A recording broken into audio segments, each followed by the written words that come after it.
کہ بیٹے تیرا پہلا امام جو ہے وہ امام علی علیہ السلام ہے، دوسرے امام حسن علیہ السلام ہے، تیسرے امام حسین علیہ السلام ہے، چوتھے امام زین العابدین علیہ السلام، پانچویں امام محمد باقر علیہ السلام.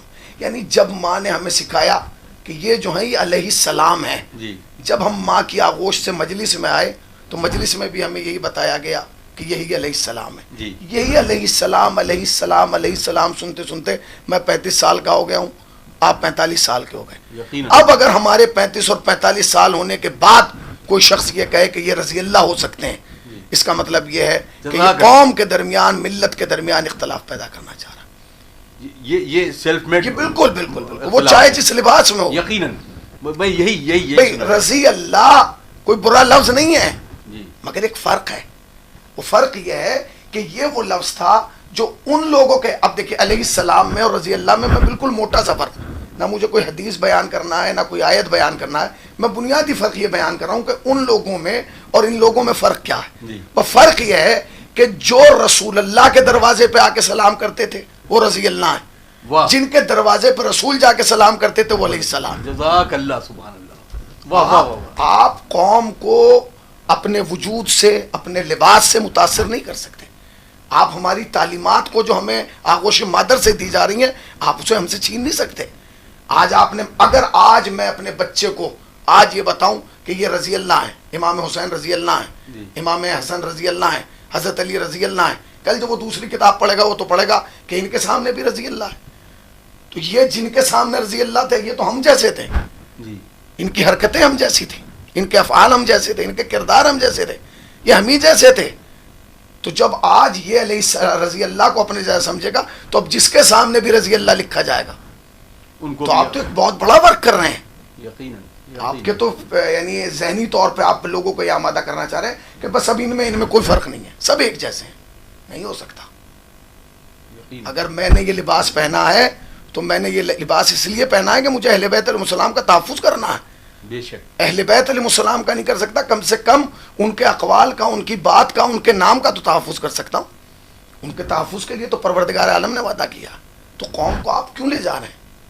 جزاک اللہ. کس لیے لے کے جا رہے ہیں؟ اب ایک لفظ بہت اتحاد بین المسلمین کا جو ایک نعرہ ہوتا ہے، اور یقیناً ہم کسی عالم کی بات بھی سن رہے تھے کہ ہمیشہ جو مائنورٹی ہوتا ہے، جو اقلیت ہوتا ہے، اس کی طرف سے پرچم اتحاد بلند کیا جاتا ہے. کیا یہ اتحاد بین المسلمین صرف لفظی معنی میں ہی رہ گیا ہے، یا اس کے لیے کچھ شرائط ہیں جس شرائط کے ذریعے یہ آگے بڑھ سکتا ہے؟ دیکھیے اطہر بھائی، مسئلہ یہ ہے کہ اتحاد بین المسلمین کا نعرہ آج کا نہیں ہے، تشیع کی طرف سے بہت پرانا ہے. تمام نے یہ نعرہ لگایا اتحاد بین المسلمین صرف امت مسلمہ کے لیے کہ امت واحدہ ہے، یہ امت مسلمہ ہے، اس کے درمیان اختلاف پیدا نہ ہو. مگر اس کا مطلب یہ نہیں ہے کہ ہم ان کے عقیدے قبول کر لیں، وہ ہمارے عقیدے قبول نہیں. ہمارا عقیدہ اپنا ہے، ان کا عقیدہ اپنا ہے. وہ جسے مانتے ہیں اسے مانتے رہیں، ہم جسے مانتے ہیں اسے مانتے ہیں. ہم آپ کی وجہ سے اپنے والوں کو نہیں چھوڑ سکتے. چھوڑنا تو بہت دور، ہم ان کو ایک زینہ بھی نیچے نہیں لا سکتے، کیونکہ ہمارے وجود میں وہ ہیں، ہمارے وجود کی برکتیں، ہمارے گھروں کی برکتیں اسی سے ہیں. یہ ناممکن ہے. اتحاد کا مطلب یہ تھوڑی ہے. مثلا دیکھیے، اتحاد میرے آپ کے یا ہما شما سے نہیں ہوتا. اتحاد جو کرنے والا نعرہ لگایا ہے وہ سب سے پہلے، اب اس دور میں کس نے لگایا سب سے بڑا نعرہ؟ آیت اللہ سیستانی نے. انہوں نے ایک جملہ کہا، انہوں نے کہا اہل سنت والجماعت ہمارے بھائی نہیں، ہماری نفس اور جان ہے. اس جملے کو سمجھا کس نے؟ اس جملے کو سمجھا کس نے ہے؟ ہم یہ سوچ رہے ہیں کہ یہ جو آیت اللہ سیستانی کا جملہ ہے سب کے لیے نہیں. انہوں نے کہا اہل سنت والجماعت. انہوں نے بالکل بند کر دیا کہ اہل سنت والجماعت ہیں، وہابی نہیں ہے، سلفی نہیں ہے، ہاں سلفی نہیں ہے، ہاں یہ تکفیری نہیں ہے، ناسبی نہیں ہے. جزاک اللہ. یہ ابو بکر بغدادی کو خلیفہ ماننے والے نہیں ہیں، یہ لادین کے پیچھے چلنے والے نہیں ہیں، یہ ملا عمر کا منہ دیکھنے والے نہیں. نہ، جو اہل سنت والجماعت ہے، یہ جو کراچی میں مجمع جمع ہوا ہے، یہ ہمارے بھائی اور نفس اور جان نہیں ہے. ہمارے نفس اور جان وہ ہیں جو 9 محرم کو تعزیہ رکھتے ہیں. ہمارے نفس اور جان وہ ہیں جو حلقے میں ہماری بغل میں کھڑا ہو کے ماتم کرتا ہے.